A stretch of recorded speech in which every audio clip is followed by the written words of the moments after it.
Que personne ne s'approche de cette voiture. Albert! Albert!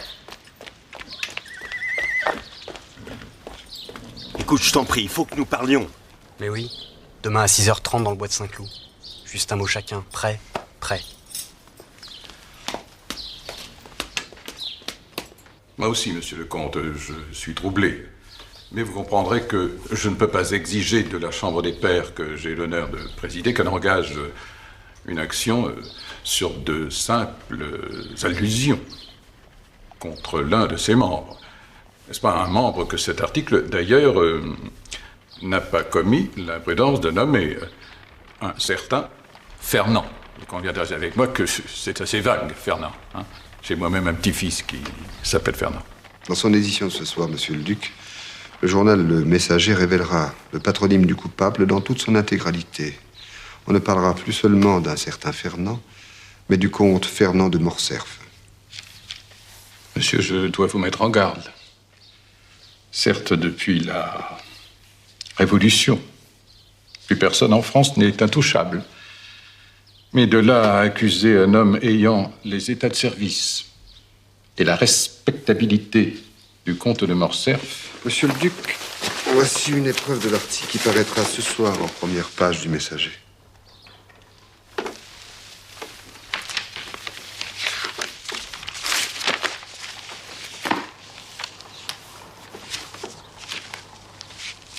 Pardonnez mon indiscrétion, monsieur, mais quel est votre rôle dans toute cette affaire? J'en suis l'instigateur. Et vous nous avouez ça le plus sereinement du monde. Ma sérénité n'est qu'apparente, monsieur le duc. Au fond de moi, je ne suis que colère et dégoût. Rassurez-moi, il ne s'agit pas pour vous d'une vengeance personnelle contre monsieur de Morcerf. Qu'importe. Si cette vengeance va de pair avec la justice.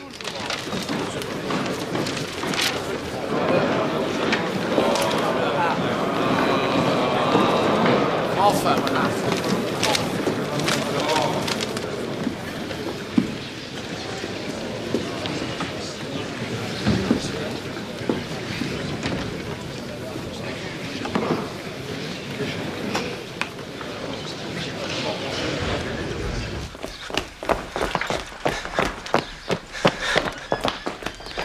On ne fasse plus.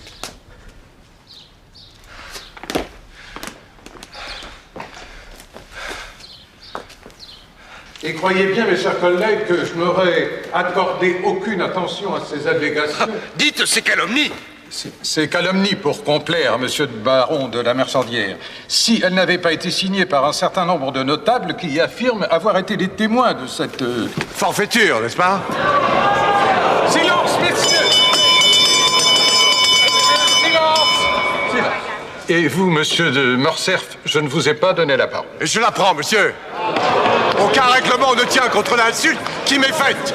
Et que vous reliez, monsieur, avec une légèreté qui m'étonne et me blesse.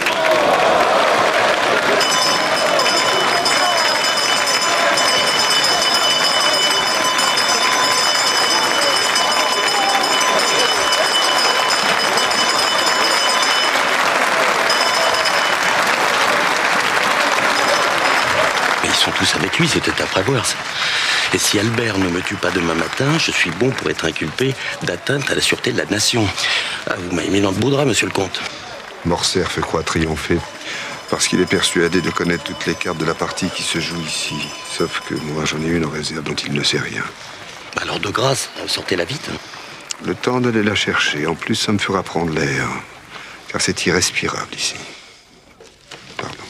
Et puis qui sont-ils, les fameux témoins dont ce torchon se réclame? D'anciens notables de Janina. Tellement anciens qu'ils sont probablement tous morts.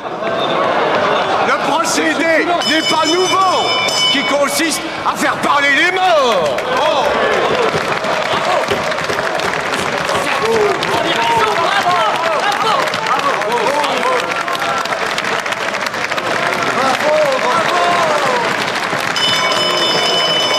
Si vous ne me croyez pas, monsieur, hors étonné qu'une commission d'enquête se rende à Janina. La Chambre des Pairs a d'autres urgences que de se présenter chez les Turcs. Mon cher Morcerf, personne ici ne met votre parole en doute. En tout cas, pas moi.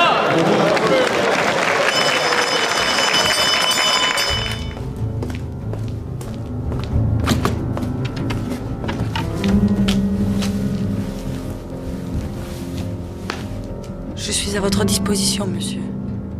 Il y avait si longtemps que j'attendais ce moment. Moi aussi, madame.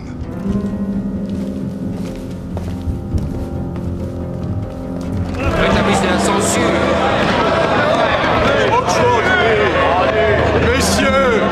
Messieurs, aujourd'hui c'est à moi qu'on s'en prend. Mais demain, ce sera peut-être votre tour. À vous et à vous. Et ensuite, ça sera notre président d'être cloué au pilori. Et après notre président, pourquoi pas notre roi?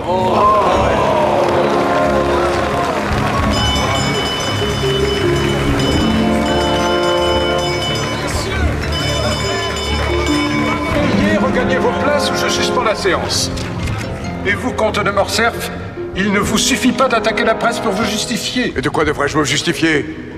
D'avoir risqué ma vie à Janina? De m'être comporté avec un tel héroïsme que le sultan Ali Pacha, celui-là même qu'on m'accuse d'avoir trahi, a bien voulu reconnaître ma bravoure en me nommant général sur le champ de bataille. Oui, mais après qu'il vous ait fait général. Après?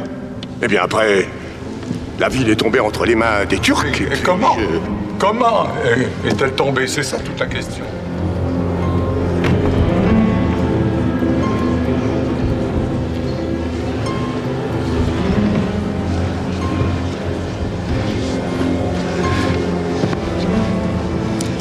Eh bien, votre fameuse carte secrète?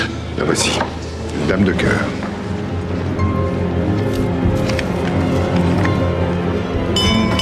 Silence, messieurs, silence. J'ai une communication importante à vous faire. On m'annonce qu'une personne vient d'arriver dans l'enceinte de la Chambre et propose d'être entendue comme témoin dans l'affaire de Janina. Monsieur le duc, nous en avons assez entendu. Je trouve indécent d'importuner davantage le comte de Morcerf. C'est mon cher, que nos ennemis se montrent enfin à visage découvert. Je ne demande que ça.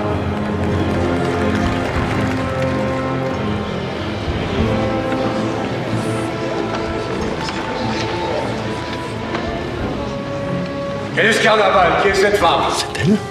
Veuillez vous nommer, madame. Princesse Haïdé de Janina, fille du sultan Ali Pacha. Impossible, c'est une imposture. Et pourquoi une imposture? Parce que les Turcs ont passé au fil de l'épée toute la famille du sultan. C'est exact, monsieur. Ils ont tous été égorgés.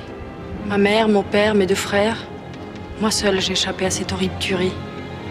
Peut-être parce que j'étais une fille. De la pitié chez les Turcs. Cette femme raconte n'importe quoi. La vraie pitié eût été de me tuer, au lieu de faire de moi une esclave. Si vous êtes une esclave, votre témoignage est irrecevable. Elle ne l'est plus, monsieur. Je l'ai rachetée et affranchie. Et dans quel camp êtes-vous? Cela change tout.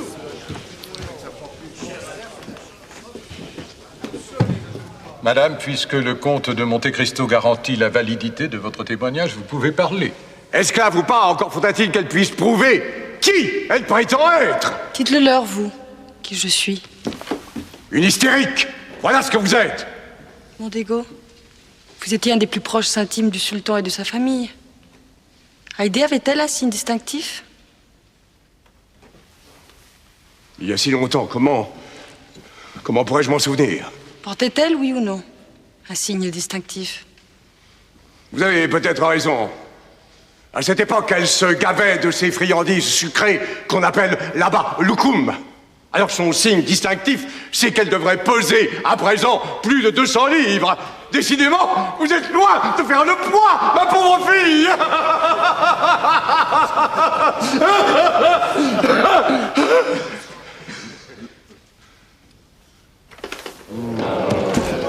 J'étais à Janina, moi aussi.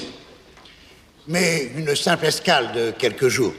Mais à cette occasion, j'ai eu l'honneur de rencontrer le sultan Ali Pacha. Il s'agit ici de sa fille. Précisément. J'ai aussi rencontré sa fille. Et sa fille, c'est elle. Vous ratotez, Saint-Guillon. Ce qui n'est pas nouveau d'ailleurs. Je ne sais pas si vous avez jamais pratiqué la chasse au faucon, mon cher duc, mais c'est quelque chose de véritablement très excitant. Oui, mais au fait, monsieur de Saint-Guillon, au fait. Eh bien, un jour, un des oiseaux de la princesse lui a tranché avec son bec le lobe de son oreille droite. Mais je m'empresse de préciser que cela n'a en rien altéré la beauté de la princesse Haïdé de Janina.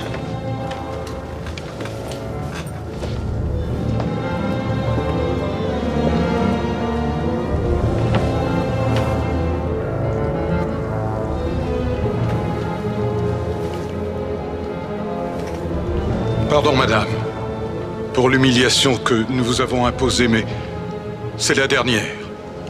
Que les pairs de France veuillent se lever, ainsi qu'il est d'usage lorsque nous accueillons parmi nous une personne de sang royal. Elle s'est mutilée elle-même.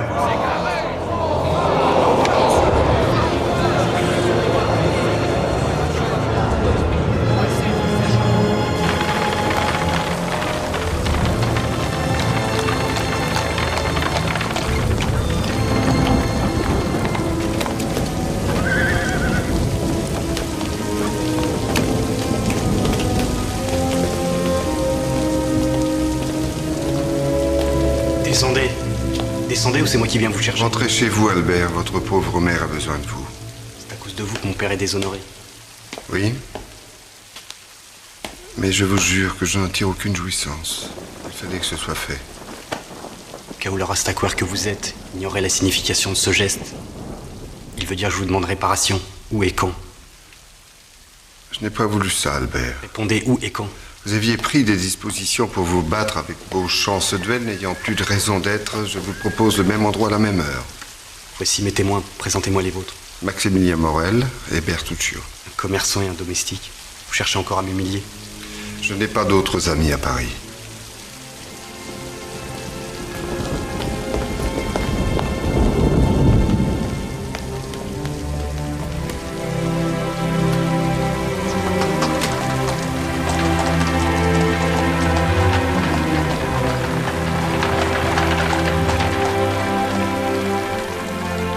Comme il pleut.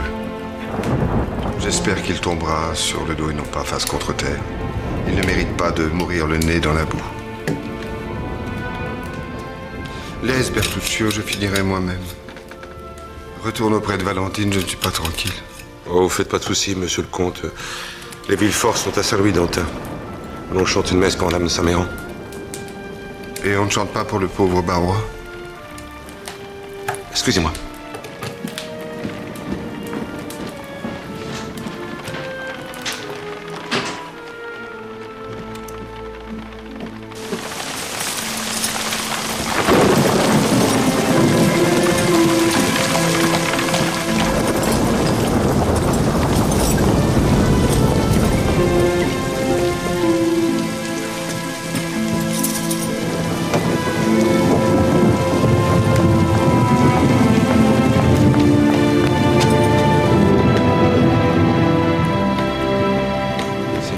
C'est la comtesse. Quelle comtesse? Madame de Morcerf. Laisse-nous, Bertuccio.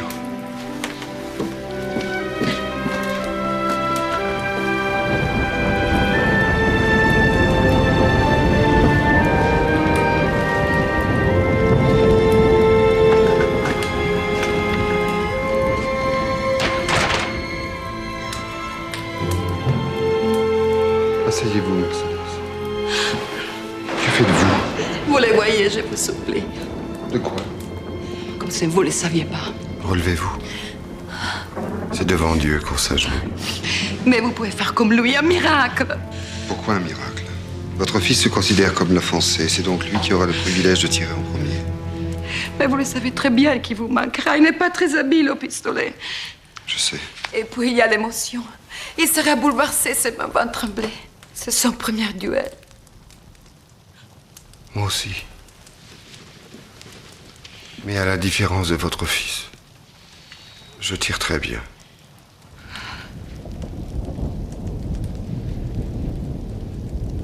Vous voulez que je tire à côté? Oui. C'est pour ça que vous êtes venu? Oui. Oui, au nom du ciel, je m'en conjure. Dites-moi que c'est ça que vous allez faire. Je ne voyais pas les choses ainsi, mais admettons. Donc, je tire à côté et je manque votre fils. Seulement, Mercedes, chacun de nous ayant 2 pistolets, ce sera de nouveau à Albert de faire feu. Et cette fois, la distance initiale de 60 pas sera réduite à 30 pas. Mettez-moi en joue. Vous allez comprendre.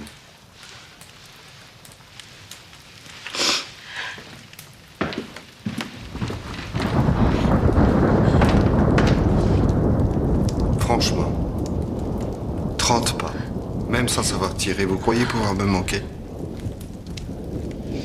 Navré, Mercedes. Je ne permettrai pas à votre fils de vivre assez longtemps pour me viser au cœur à 30 pas.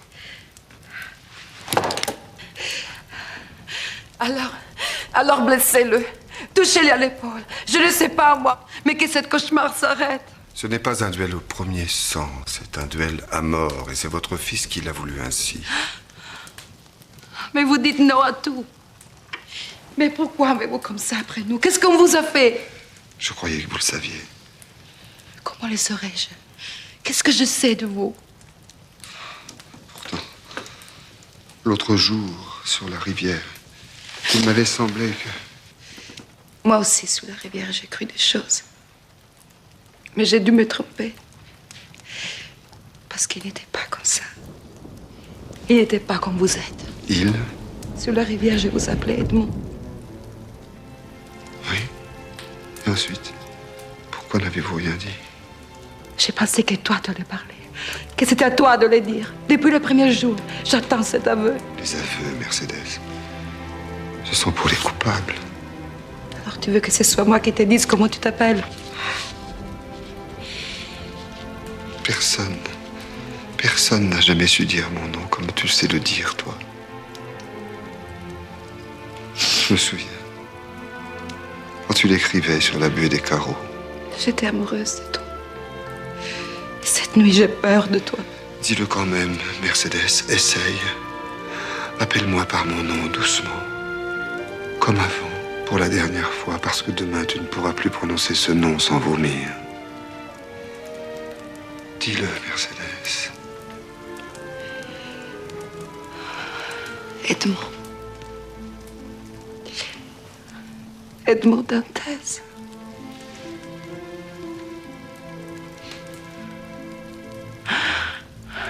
Non, Edmond, pas de caresses. Ne me touche pas. Je sais que tu m'aimes. Moi, je n'ai commencé à t'haïr que demain. Mais toi, ça fait 20 ans. Et c'est ta vengeance de me tuer mon fils. Moi, me venger de toi. Oh non. Non, des autres, oui, mais pas de toi. De toi, je voudrais juste savoir ce qui nous est arrivé, pourquoi je me suis retrouvé tout seul. Je te l'ai dit. Ton père m'a affirmé que tu étais mort. Oui, je sais, tu me l'as dit.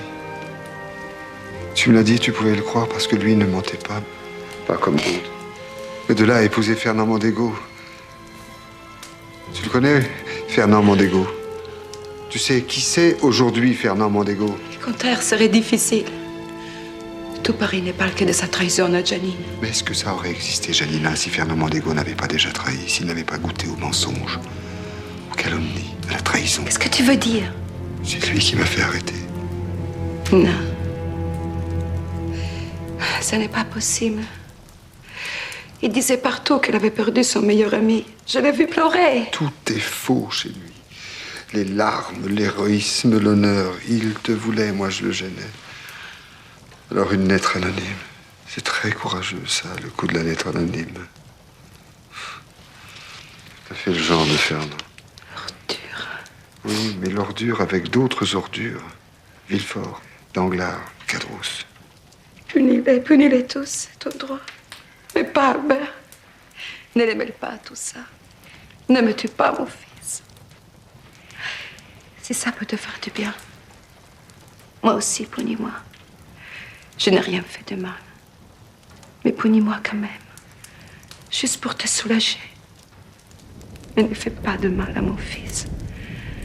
Tu entends, Madame Tess, pas mon enfant. J'étais au chevet de ton père quand il est mort. Morel y était, tu n'y étais pas. Si j'y étais. Et si le vieux Morel n'était pas mort, il te l'est. Non, ne prends pas un mort à témoin. Pourtant, c'est la vérité. J'ai tenu la main de ton père jusqu'à son dernier souffle. Et jusqu'à son dernier souffle, il m'a parlé de toi. Non, non, Mercedes. Comme il t'aimait. Ne te sers pas de ça. Ne te sers pas de ça. Il t'aimait comme j'aime Albert. Je n'ai rien d'autre à ajouter.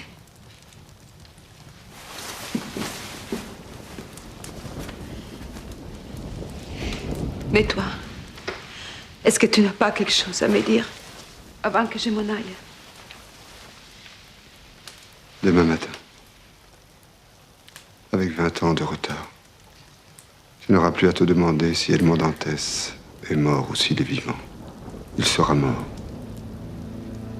C'est Albert de Morcerf qui me logera une balle dans la poitrine. Merci.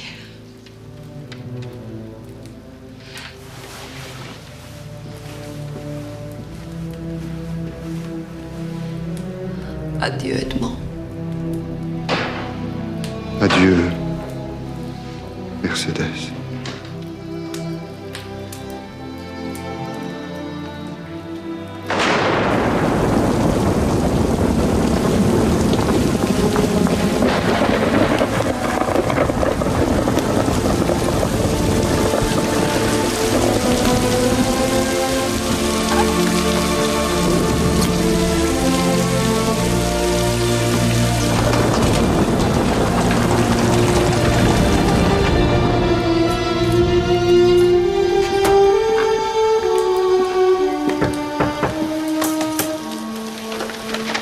Entre, Mohamed.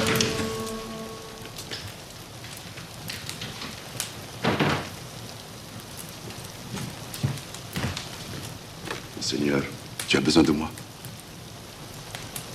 Il y en a une pour chacun d'entre vous. C'est de l'argent. Enfin, des diamants.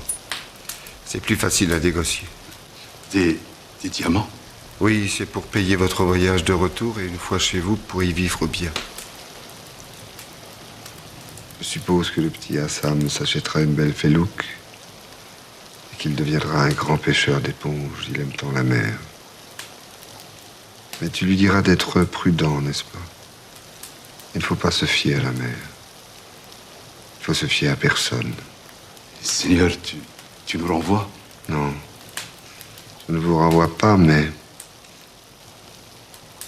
il se pourrait que ce soit moi qui parte. Nous te suivrons, où que tu ailles. Merci.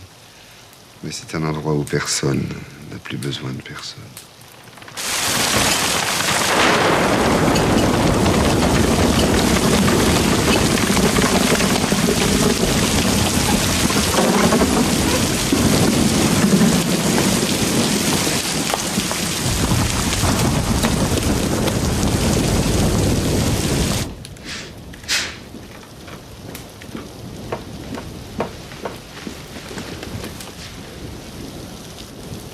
Tu veux bien qu'on parle un peu tous les deux?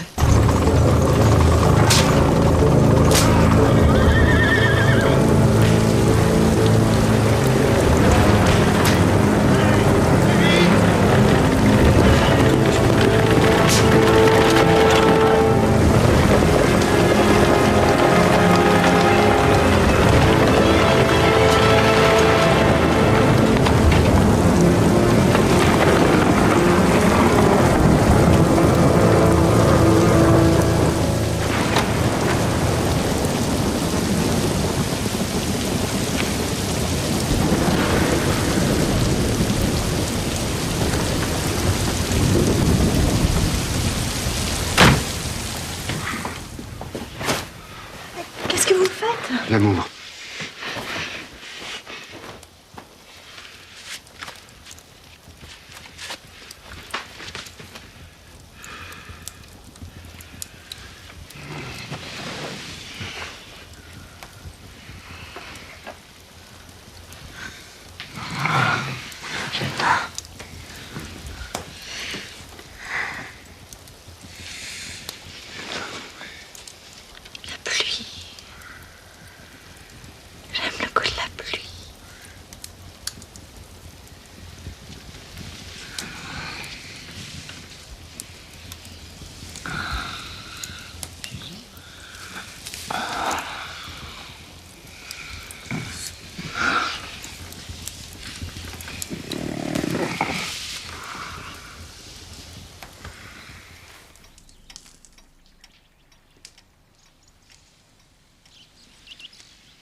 Et voilà, il fait beau. Comme toujours après l'orage. S'il m'arrive quelque chose de grave, promets-moi une chose. De ne jamais faire l'amour quand il pleuvra. Et qu'est-ce qui pourrait bien t'arriver? Tu es le plus grand, le plus fort, le plus beau. Tu es le comte de Monte Cristo. Tu as vu, ça rime. Tu me rends tellement heureuse que je deviens poète sans m'en apercevoir. Quelle heure est-il? Même pas 6 heures, tu peux dormir encore un peu. Non. J'ai un rendez-vous. Si tôt? Avec qui? D'abord avec moi-même. J'ai faim. Fais-moi manger quelque chose. Pain, beurre, café? Et puis du vin. Et puis des œufs avec un peu de lard. Enfin, beaucoup de lard. Et puis du fromage aussi. Et puis tiens, s'il y a une ou deux cuisses de chapeau, ma foi, je ne dirais pas non. Espèce d'ogre.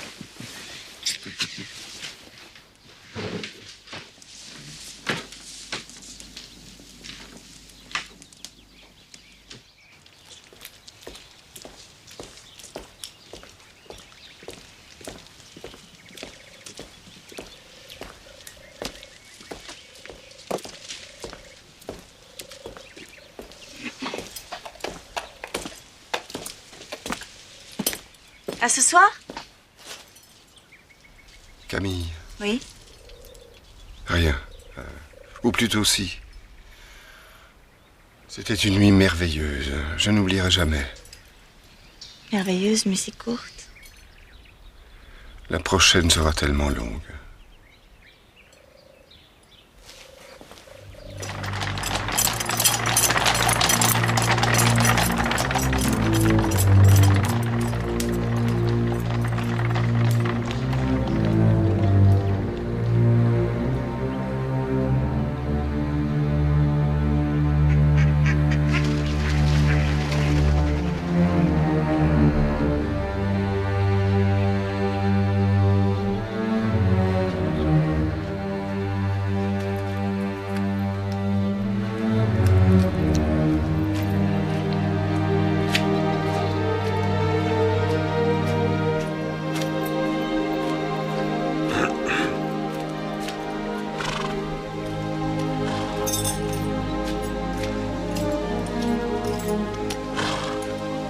Depuis une demi-heure.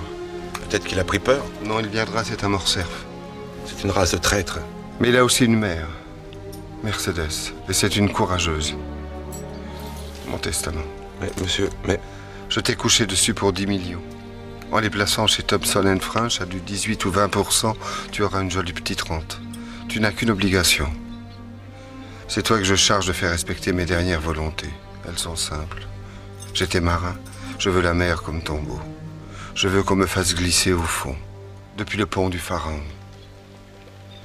Tu arrangeras tout ça avec Maximilien. Et voilà!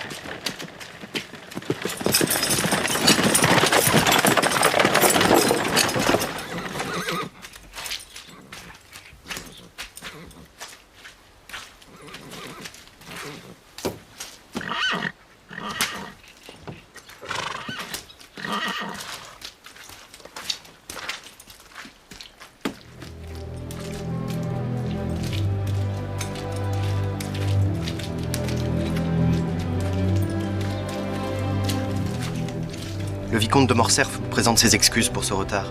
L'orage de cette nuit a ouvert des fondrières, nous avons brisé une roue. Très bien, monsieur. De toute façon, nous ne pouvons pas commencer le premier tir à 60 pas, il y a encore trop de brume. Mais si cela vous agrée, monsieur de Monte Cristo suggère que nous passions directement au tir à 30 pas. À une si courte distance, la brume ne devrait pas gêner les tireurs. C'est-à-dire que monsieur de Morcerf désire... Enfin, il voudrait... Il a quelque chose à dire à monsieur de Monte Cristo. Vous devriez savoir, monsieur, que ce n'est pas conforme aux usages. À présent, seules les armes doivent parler. Si vous voulez contrôler nos pistolets, et nous laisser vérifier les vôtres.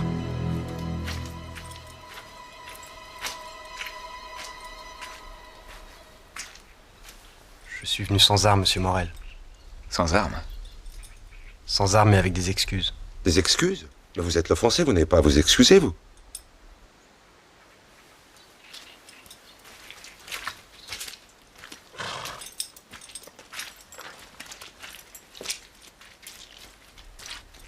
Monsieur de Monte Cristo, voulez-vous approcher? Je désire vous parler devant mes témoins et les vôtres. Oh, je vous en prie, monsieur, mettons-nous en place et finissons-en.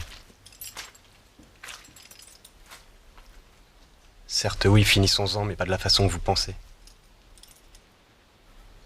Je ne suis venu ici ni pour être tué par vous, ni surtout pour vous tuer.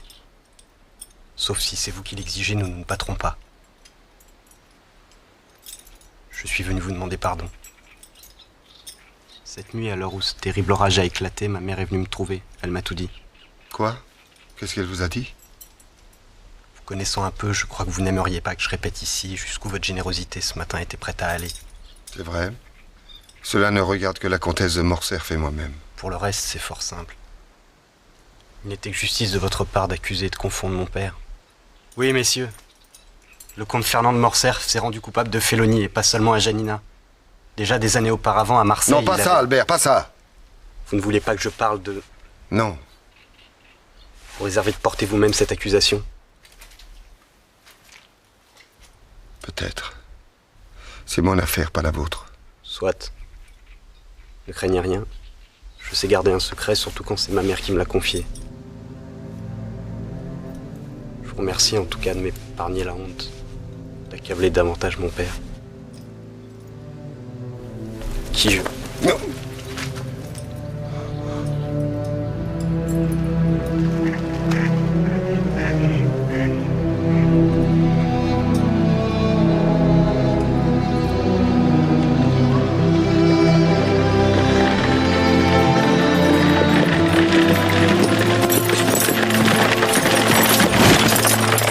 Vous saviez comme je suis heureux. Et moi donc? J'ai fait ce matin le plus somptueux des petits déjeuners. Comme je croyais que c'était le dernier, je ne me suis rien refusé. On devrait toujours vivre comme ça, Maximilien, comme des survivants. Ah, Gerba. Oui. Masse ton maître. Allez, c'est bien. Chante-moi une chanson de ton pays. Oh, Splaignol. Oh.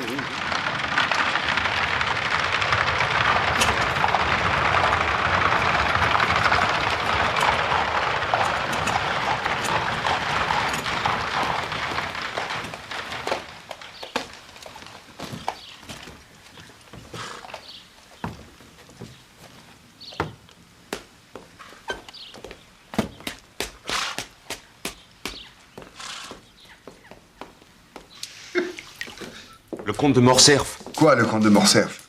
Il est là, il veut vous parler. Il a l'air extrêmement agité. Il dit que ce que son fils n'a pas fait, il va le faire lui-même. En d'autres termes, il veut me tuer. Oui, il a juré sur l'honneur. Sur son honneur? Alors je ne risque pas grand-chose. Monsieur, arrêtez de prendre tout à la légère. J'ai vu le bas de sa redingote, il est tout renflé. Il a au moins un pistolet dans chaque pan. Bon, introduis-le au salon. Sers-lui du porto et des biscuits. Dis-lui que j'arrive de suite. Bien sûr, toi qu'il ne manque de rien. Et toi, file chez Villefort. Va vite, Bertuccio. Valentine est seule. Vite!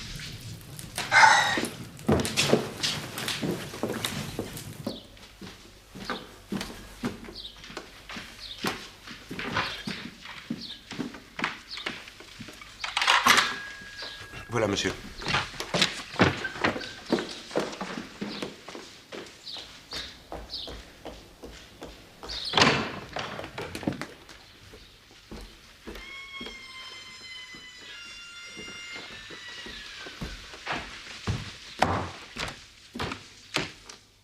Paraît que tu veux me voir, Montego? Monte Cristo, je suis venu vous... Qui ça, dis-tu? Monte Cristo? Comte de Monte Cristo? Tu t'es trompé d'adresse, Montego. Regarde-moi, regarde mieux. Je suis le comte de Monte Cristo, moi. À quoi jouez-vous? Mais je ne joue pas, Fernand. Je n'ai jamais joué, moi. Ce que j'ai souffert, je l'ai enduré pour de vrai. Toi, tu as joué. Tu as joué à l'ami éploré, au fiancé consolateur, au général héroïque, au noble et très estimable comte de Morcerf. En réalité, un corrompu et un pourri. Fin de partie, Fernand. Tu as joué, tu as perdu. Inutile, tu m'as déjà tué. Enfin, tu as essayé.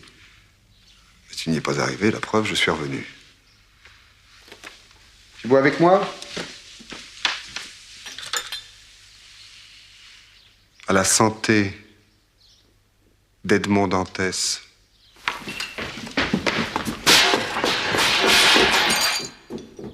Décidément, mon pauvre Fernand, il faut toujours que tu saccages tout ce qui est à moi.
Est-ce qu'il faut appeler tout de suite un docteur?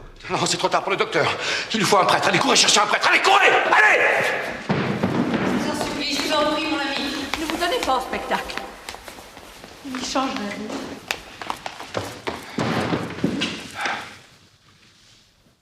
Heureusement, ce n'est qu'un peu de boue, votre manteau ne sera pas perdu. N'est-ce pas le comte de Morcerf que j'ai croisé? C'est possible. Ah, vous recevez cet individu chez vous, malgré sa disgrâce? Cher Danglars, je ne vous reçois pas? Ah oui, mais enfin, moi je ne suis pas... Déshonoré? Oui, quand bien même. Vous savez, dans notre monde de la finance, une réputation, c'est un peu comme la bourse. Un jour à la hausse, un jour à la baisse. Au fait, où en est-elle aujourd'hui, votre réputation?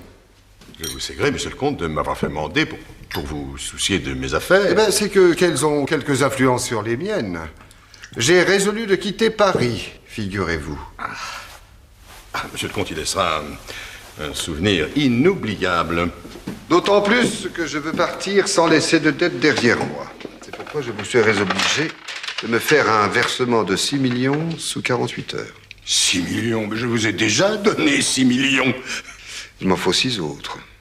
N'oubliez pas que j'ai chez vous un crédit illimité que m'a ouvert Thomson & French. Mais vous me la baillez belle avec votre Thomson & French. Qu'est-ce qu'ils savent de l'état de ma trésorerie, là-bas en Italie?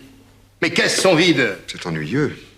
Car si vous êtes dans l'incapacité d'honorer ma lettre de crédit, je crains fort que Thomson & French ne vous fasse mettre en faillite. En faillite? Moi? En faillite?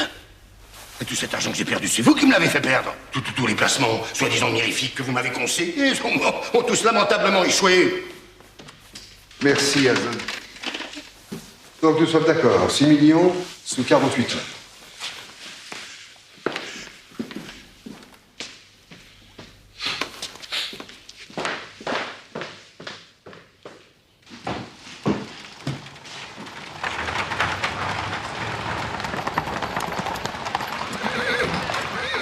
S'il vous plaît.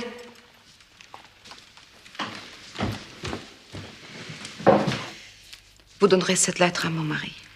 Madame pourra la lui donner elle-même. Voilà justement monsieur le comte qui revient. Non. Je ne désire pas la revoir.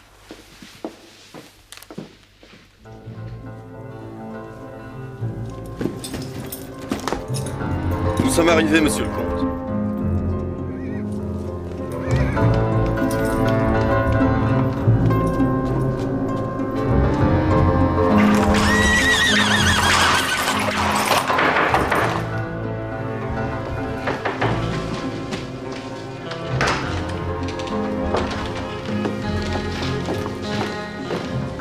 Ce matin, elle a demandé un réchaud et comme Bertuccio était introuvable, c'est ma femme qui l'a apporté.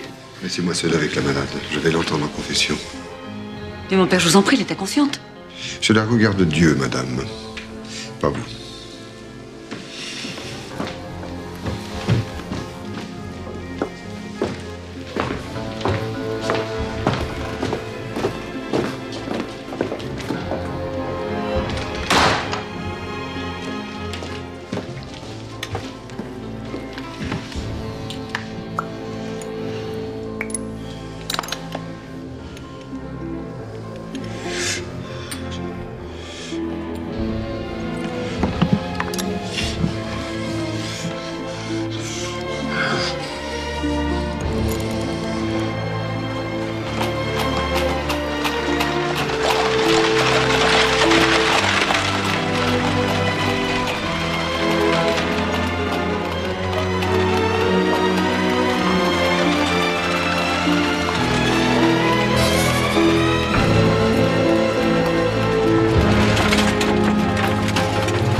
Et Jésus lui dit, ton frère Lazare ressuscitera. Celui qui croit en moi, même s'il est mort, il vivra éternellement. Pourquoi êtes-vous peureux, gens de peu de foi?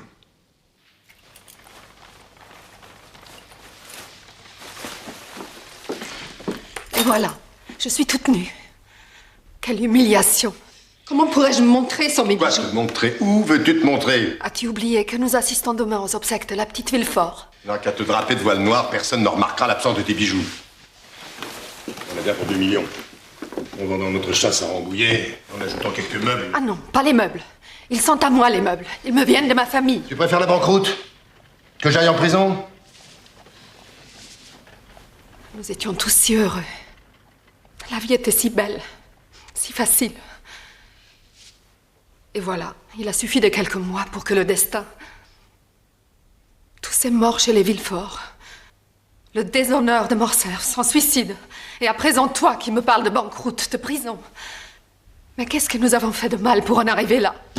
Je ne sais pas, Hermine. Ah si, tu dois le savoir. Dieu ne devient pas fou comme ça tout d'un coup. Je n'ai rien à me reprocher. Et toi? Moi? Rien non plus, évidemment. Si. Si quoi? J'ai fait quelque chose de mal.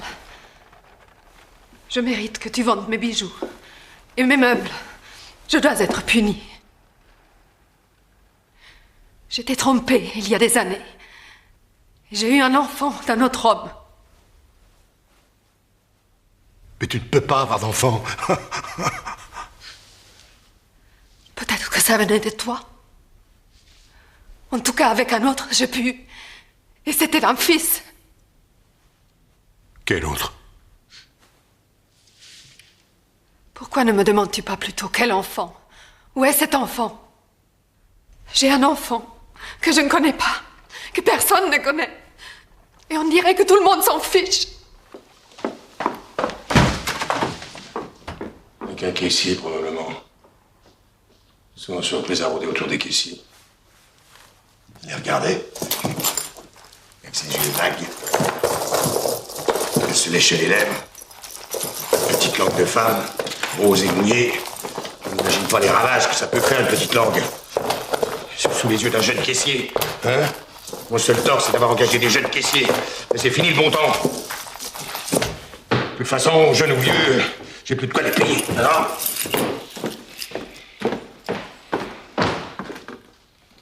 allez, tout le temps! À la rue, tout le monde!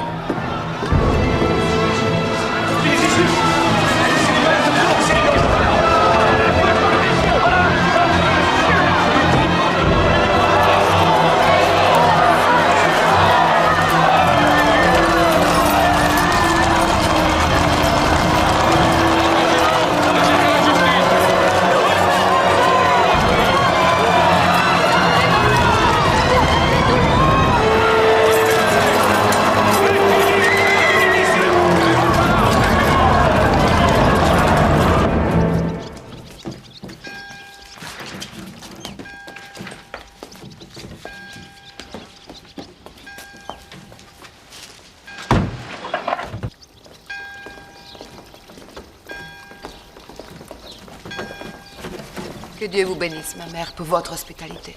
Oh, je comprends que vous n'ayez pu supporter l'idée de passer une nuit de plus sous le toit d'un suicidé. C'est bien le seul péché que Dieu ne pardonne pas. Se supprimer par horreur de soi-même, c'est douter de la miséricorde infinie du Seigneur. Si sa miséricorde est infinie, je suis certain qu'il pardonne aussi les désespoirs. Quand on pardonne tout. Surtout l'impardonnable. C'est peut-être votre façon de voir les choses, Madame la Comtesse. Non, ma mère. Ne m'appelez plus comtesse. C'est fini ces temps-là.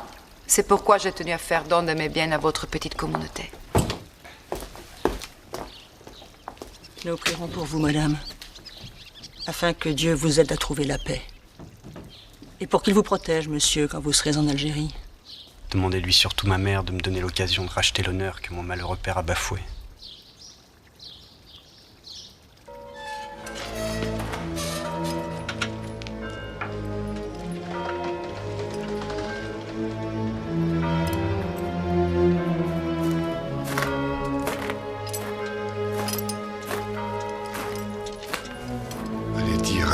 que je suis prêt.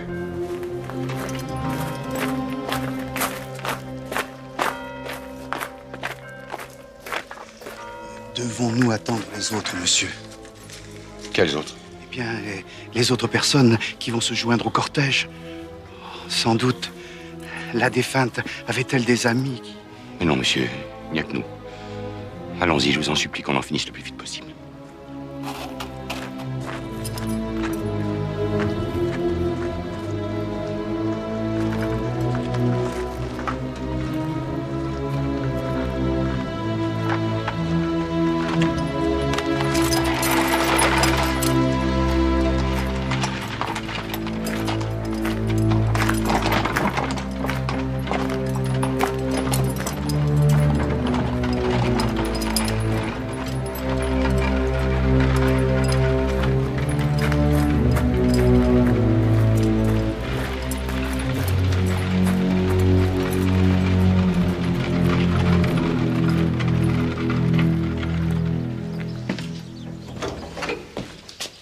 Et voilà, ils sont partis cuver leur deuil.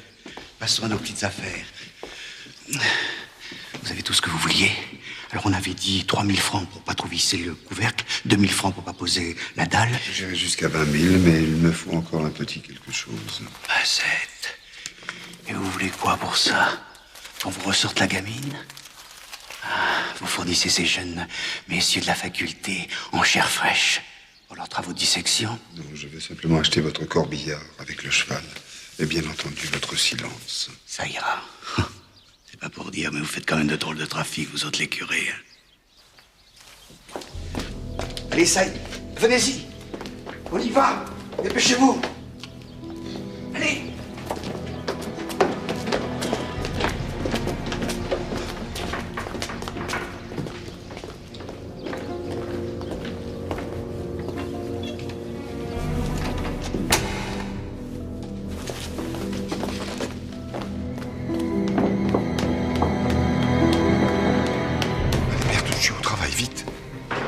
Comment va le crapaud aujourd'hui?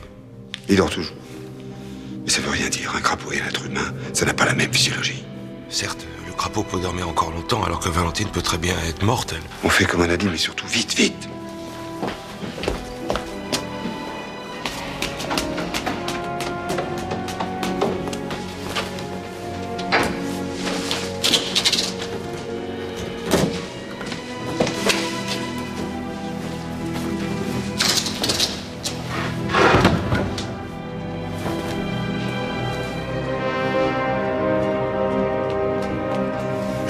Bertuccio, comme un petit animal en hibernation, mais elle respire. Il faut y croire, Bertuccio. Allez, descends, aide-moi.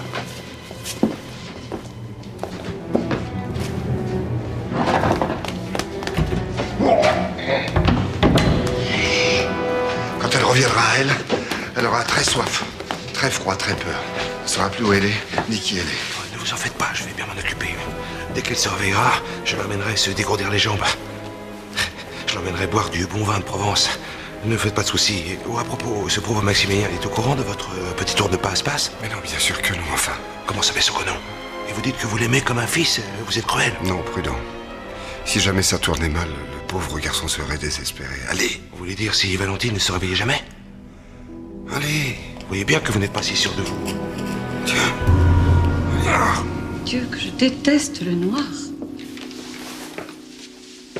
Ce noir, Héloïse, c'est vous qui l'avez voulu. Que voulez-vous dire? La nuit où ma fille a été empoisonnée, nous n'étions que 4 dans cette maison. Valentine, mon père, vous et moi. Pensez-vous que Valentine ait pu se suicider? Mais non. Je ne pense pas. Alors dans ce cas, qui lui a donné à boire le poison? Mon père? Votre père, dans l'état où il est, ça me semble tout à fait impossible. Alors il ne reste que vous et moi. Est-ce moi qui ai tué ma fille? Franchement, je ne sais pas. Moi je sais, c'est non. Conclusion? Vous devenez fou.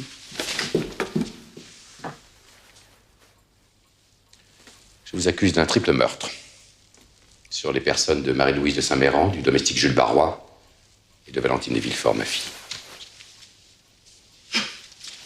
La douleur vous égare. Pour tuer, il faut avoir un mobile. L'argent.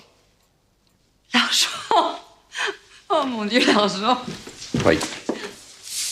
L'argent. Vous avez commencé par assassiner Madame de Saint-Méran pour que Valentine hérite de sa fortune. Et puis après, vous avez tué Valentine pour que cette fortune vous revienne à travers moi. Et Barrois. Hein? Barrois. J'espérais aussi hériter de lui, peut-être. Non. Barrois n'aurait pas dû mourir. C'est de mon pauvre père dont vous vouliez vous débarrasser pour être seul. Avec l'argent. Toute seule, car je suppose qu'après un moment raisonnable, moi aussi vous m'auriez... Réfléchissez. Réfléchissez avant de commettre une folie.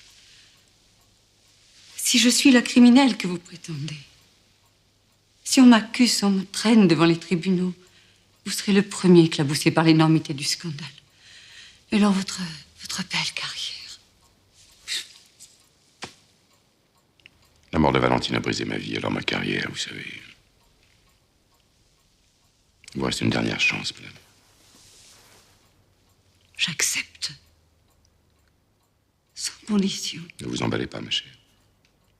Je ne vous offre pas de vous en tirer, mais simplement de connaître une fin un peu moins effroyable que celle qui consiste à être coupé en deux par un couteau de guillotine, sous les cris de haine et les crachats de populace. Votre fameux poison provoque une agonie douloureuse, semble-t-il. Mais enfin, bien que vous soyez un peu puni, n'est-ce pas? Je vous donne une heure, madame.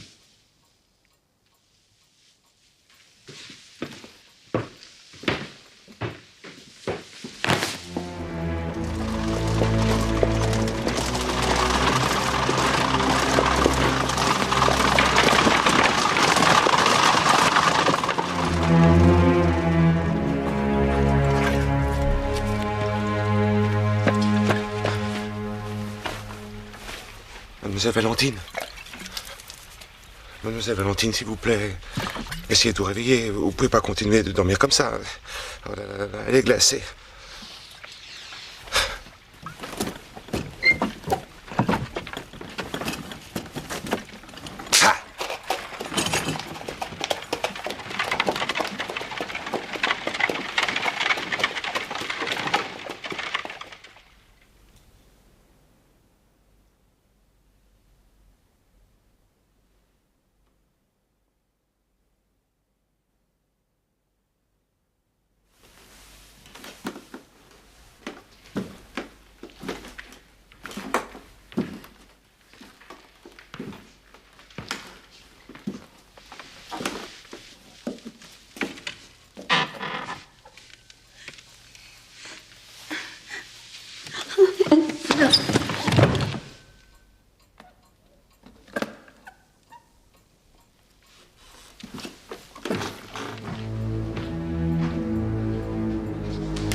Ah, monsieur l'abbé.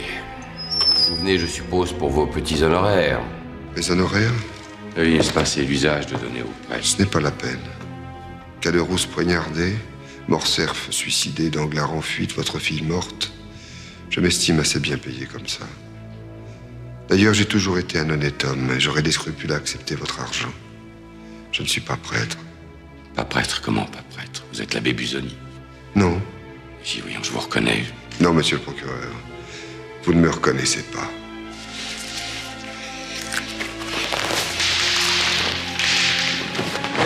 Monte Cristo. Vous êtes le comte de Monte Cristo? Non, Villefort. Je suis Edmond Dantès. Dantès. Je vous avais pas reconnu. On reconnaît rarement ces crimes. Qu'est-ce que vous voulez? Qu'attendez-vous de moi? Vous voulez être réhabilité, c'est ça? Je vais intervenir. J'irai jusqu'au roi s'il le faut, on vous rendra justice. Justice, je m'en charge. Je suis venu vous apporter une adresse.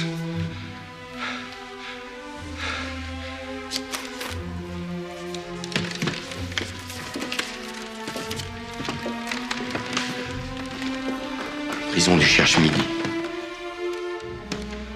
Quartier des Assassins.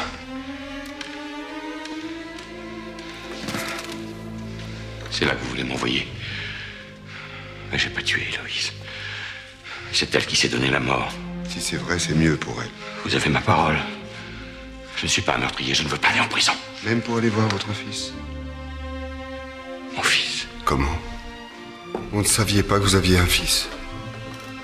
Oh, vous allez l'adorer, il s'appelle Toussaint parce qu'on l'a trouvé le jour de la Toussaint, dans un jardin, près d'Auteuil. J'espère que vous n'allez pas être obligé de requérir contre lui. Réclamer la peine de mort contre son propre fils, c'est autre chose, évidemment, que d'envoyer Edmond Dantès pourrir au château d'If.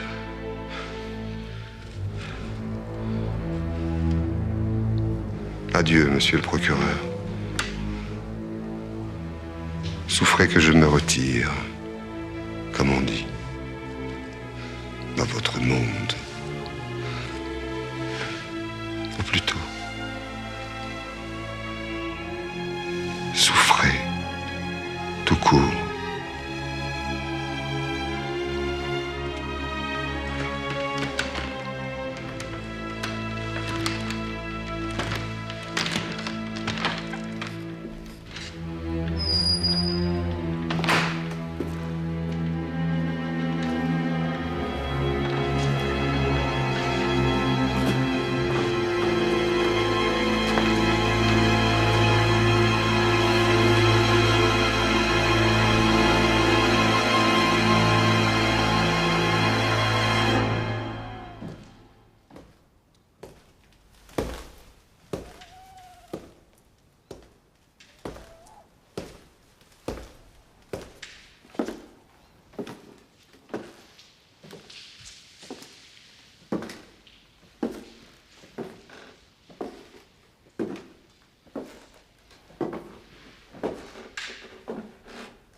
Mon pauvre enfant.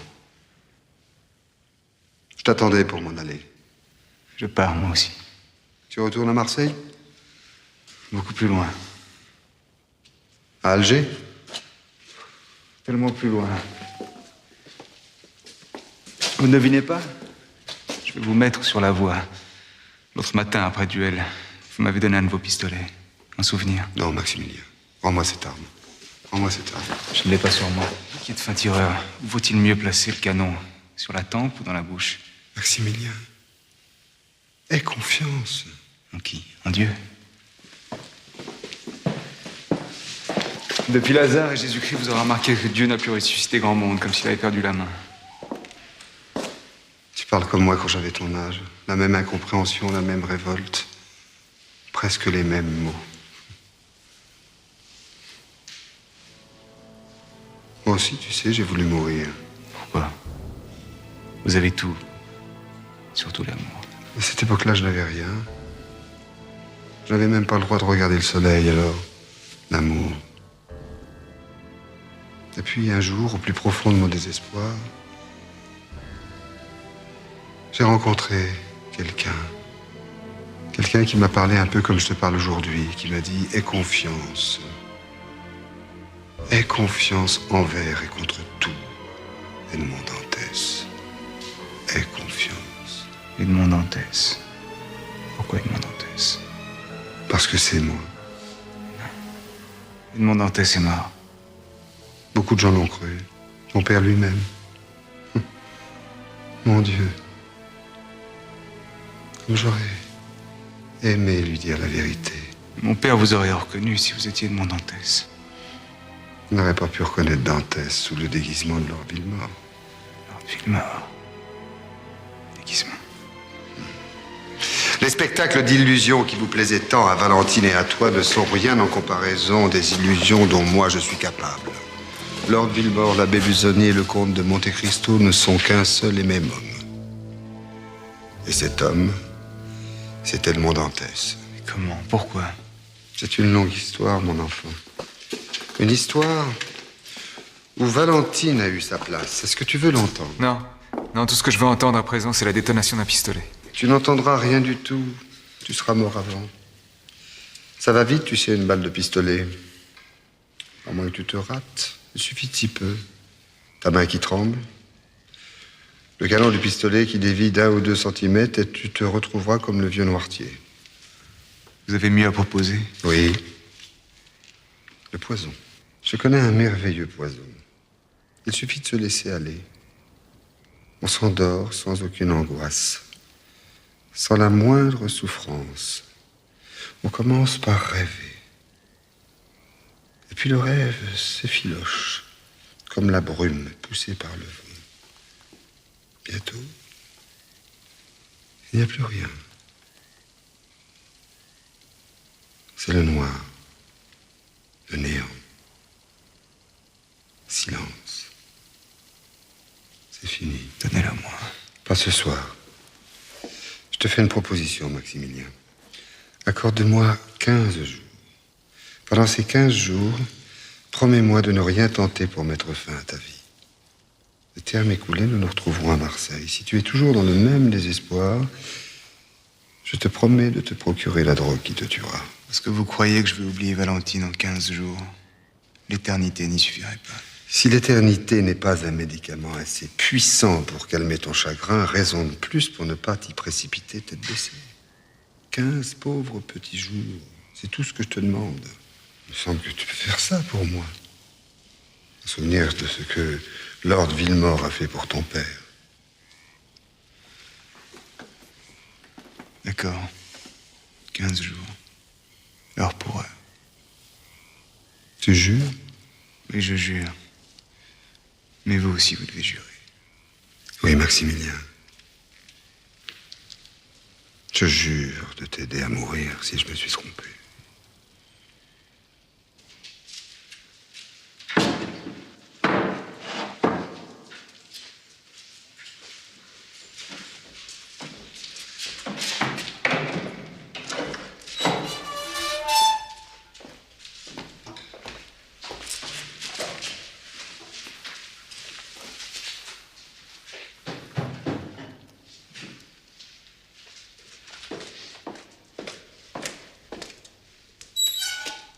Tout est prêt, Seigneur. Nous pouvons partir quand tu voudras.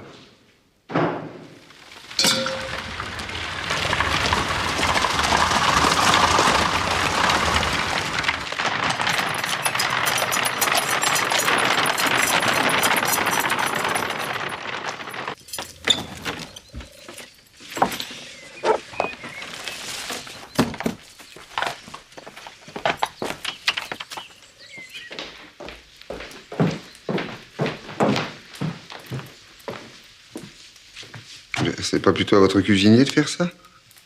Je n'ai plus de cuisinier. C'est un luxe que je crains de ne plus pouvoir me permettre. Je l'ai licencié ce tantôt. Et pourquoi ne pas m'en avoir parlé? Je l'aurais volontiers emmené avec nous. J'aurais continué à lui payer ses gages. C'était absolument pas un problème. Vous savez la nouvelle? Je suis passé faire des adieux à Beauchamp. Figurez-vous que France Dépiné est tombé fou amoureux d'Aédée de Janina. On parle déjà de mariage. Tout finira donc pas trop mal. Si, puisque vous partez. Nous partons, ensemble.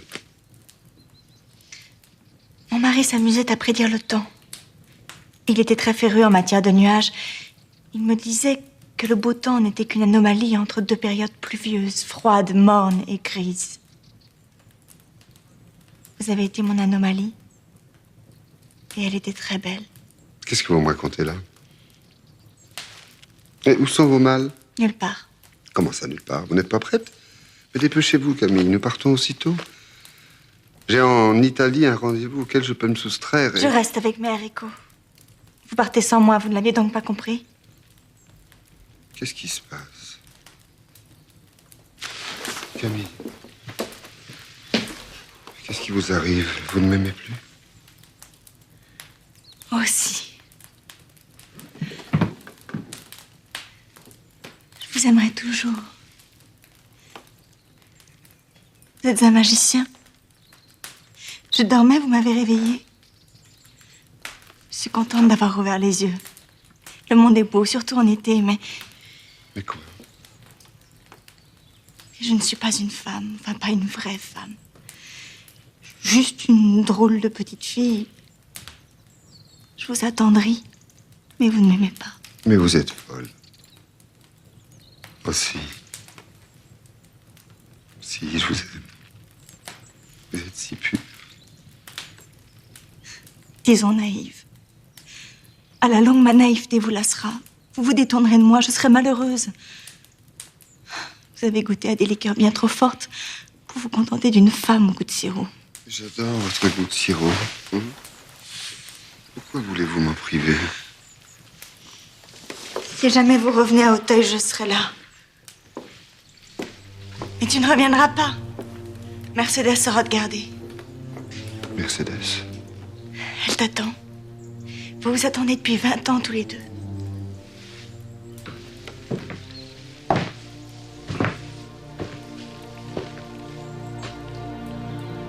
Tu pleures? C'est ces fichus oignons. Si tu vivais à la campagne, tu saurais que ça fait toujours pleurer d'éplucher des oignons. Camille. Ce sont des haricots. Il faut croire que c'est de la même famille que les oignons. Il vaut mieux que tu partes très vite. Ne dis rien.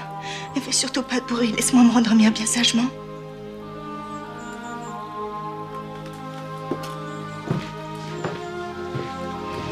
Edmond, Oui, Camille. tu leur as fait payer la facture à tous, n'est-ce pas? Oui. Très cher. Puis-je à mon tour te présenter ma facture? Comment ça, ta facture? Disons le prix de mon renoncement. Je te rends un Mercedes. Cela vaut bien quelque chose en échange, tu ne crois pas? Toi qui es si juste. J'y ai pensé, mais je n'osais pas te le proposer de peur de t'humilier. Mais ma fortune est à toi. Je n'en ai plus besoin. Ouais, je ne veux pas de ton argent. Mais quoi alors? Je veux que tu pardonnes. Que je pardonne? Moi?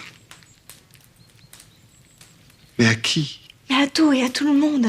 Tiens, même à la pluie lorsqu'elle te dégouline dessus et que tu es sorti sans chapeau. Si je te parle de ça, c'est que l'homme qui a tué mon mari, j'ai réussi à lui pardonner. Oh, ça m'a pris du temps. Mais j'y suis arrivée. Et je crois que toi aussi, tu peux y arriver. En tout cas, c'est ce que je te demande. Tu trouves que c'est trop cher? C'est très cher. Je te promets d'essayer. Le comte de Monte Cristo n'essaye pas. Il réussit.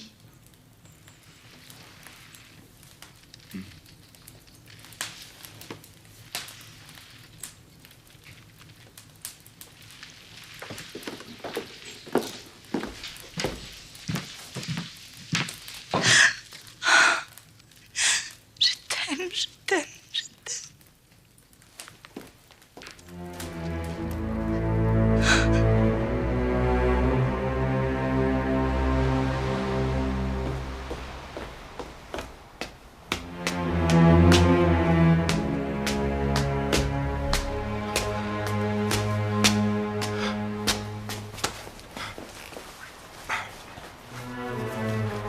Allez, réveille-toi.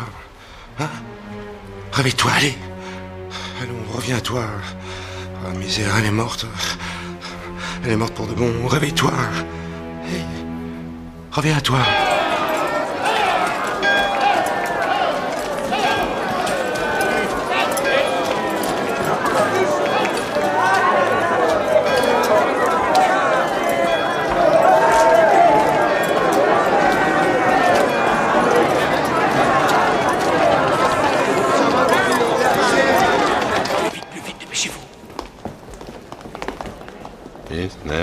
Et de 12. Le compte y est. En totalité. Dès mon retour à Paris, monsieur le directeur, le monde de la haute finance saura que vous êtes un honnête homme. Mais c'est bien le moins, monsieur, que la banque Thomson et French honore la lettre de crédit de monsieur le comte de Monte Cristo. Ce crédit, quelle histoire. Dites donc, vous pouvez vous vanter de m'avoir fait peur. Un crédit limité, on n'avait jamais vu ça. Reconnaissez, cher monsieur, que nous n'avions jamais vu non plus un être aussi exceptionnel que son Excellence le comte de Monte Cristo.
Mes respects, baron. Je suis Luigi Vampa.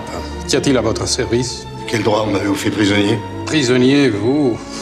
Jamais de la vie, voyant. Vous êtes mon hôte. Vous m'avez enlevé, drogué, enfermé. C'était quoi cette horrible drogue? J'ai la gorge qui me brûle. Pouvez un peu. Cela ira mieux. Voyons que ce qui vous ferait plaisir. Un petit Chianti, peut-être. Nous en avons un qui a une pure merveille. Du Chianti, si vous l'aimez vite. Ça fait 200 000 francs. 200 000 francs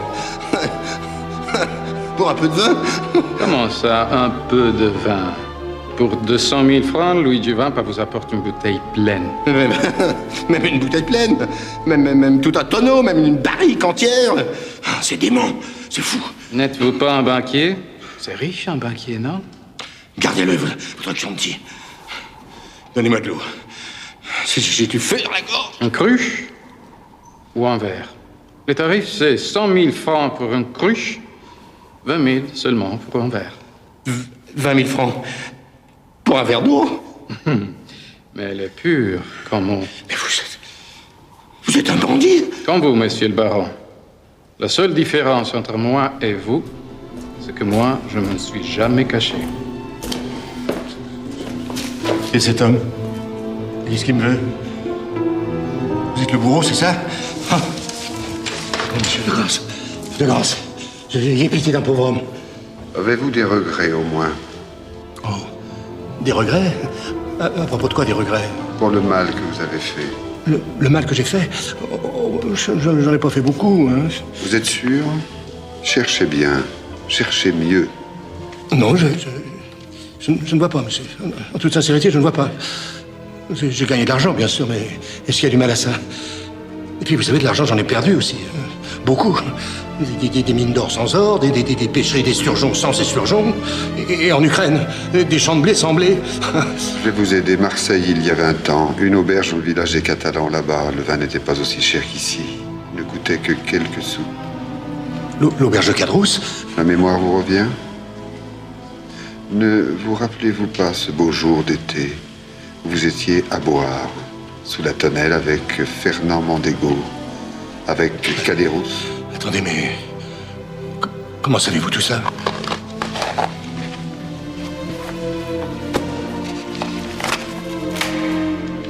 Le comte de Monte Cristo? Non, Danglars. Edmond Dantès. C'est impossible! Oui, j'aurais dû m'y attendre. Impossible, c'est votre mot à tous. Vous avez décidément moins d'imagination que moi, monsieur. Allez, sors de ce trou à rats. Dehors, il fait beau, c'est l'Italie. Non, mais je ne suis pas fou, Dantès. Tu vas me tirer dans le dos. Ce que les hommes vont faire, ce ne sont pas mes hommes. Quant à moi, j'apprends à pardonner. Et c'est avec toi que je débute. Tu as beaucoup de chance. Allez. Mais dépêche-toi. Dépêche-toi de filer parce que j'ai l'impression que le pardon, ça tient moins bien au ventre que la vengeance. Oui, mais moi, oui. Mon argent... De quel argent parle-t-il? Du diable si je le sais. Quand on l'a enlevé, il avait les poches vides. Comment ça, les poches vides? J'avais 12 millions. Mais mon cher Danglars, vous devez vous tromper. Vous m'avez toujours dit et redit que vous n'aviez pas d'argent. Et puis soyez logique. Si vous aviez 12 millions, mon ami Vampa ne vous aurait pas enlevé afin d'obtenir une rançon. Je me serais contenté de séquestrer les millions, monsieur Danglars. Mais rassurez-vous, Danglars, moi aussi je suis passé par là. La détention rend fou.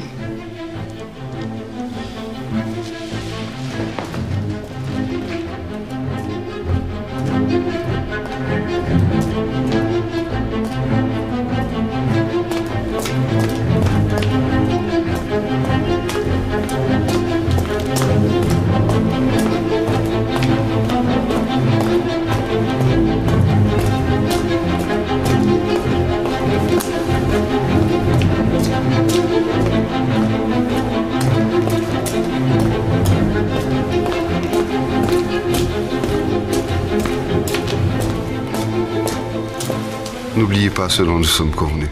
Je respecterai ma parole.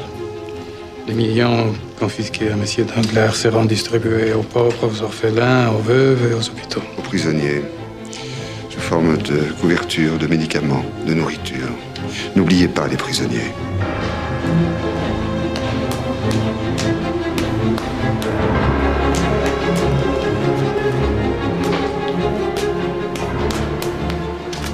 J'ai rendez-vous avec le comte de Monte Cristo.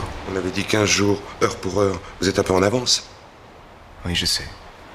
Mais je n'en peux plus de souffrir, Bertuccio. Je veux mon coup de grâce. J'ai respecté mon serment. À votre maître de tenir sa promesse. Alors, Maximilien, toujours le désespoir? Oui, je vous avais prévenu. Je suis prêt. Est-ce que vous l'êtes vous aussi? Bertuccio? Monsieur? Fais ce que je t'ai dit.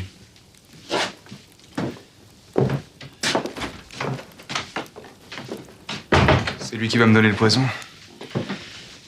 J'aime autant ça, vous n'aurez pas à vous salir les mains. Maximilien, je dois t'avertir. Tu vas éprouver un choc d'une extrême violence. Quelque chose dont tu n'as pas idée. Vous craignez que je ne vous inflige un spectacle trop lamentable. Après tout, c'est vrai, on ne sait jamais. Ce n'est peut-être pas si facile que ça de mourir. Je voudrais boire le poison maintenant. Quoi que tu ressentes, évite de crier. Nous avons comme voisine une très vieille femme. Ne l'affolons pas. Je saurai me maîtriser, ne vous inquiétez pas. Je suis dur à la douleur. Puisque tu es tellement courageux, c'est le moment de le prouver. Viens avec moi.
Une seule miche de pain, boulanger, mon fils est parti, Mercedes Igualada.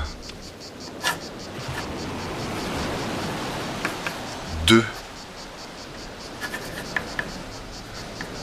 Edmond Dantès est revenu.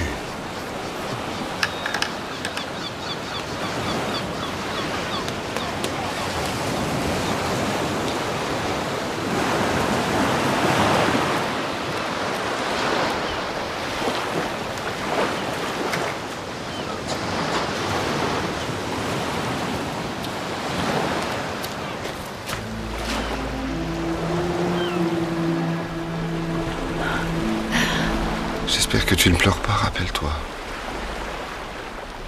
Je n'avais pas l'âge de ton fils, moi, quand j'ai pris le large. Tu es là. Mais qu'est-ce que tu fais? La même chose que toi. J'habite ici. J'habite tout ça. Et ton hôtel de la Penmonceau? Vendu. Enfin, plutôt, non. Non, je l'ai laissé à des moines qui cherchaient un monastère. J'ai fait la même chose avec tout ce que j'avais, à des religieuses. Et la petite maison au haut du Rédillon, elle est toujours à toi? Elle n'a jamais cessé d'être à moi. Et maintenant, je n'ai plus qu'elle. Mais alors, je suis sauvé. Je sais où je vais dormir. Hein? Arrête, tu vas me faire tomber. Mais on se relèvera. On se relève toujours. Ah! Je me sens sale. Tu sens pareil l'argent, la diligence, et les chevals en sueur, les poulets d'auberge. Tu ferais aussi bien te jeter là-dedans.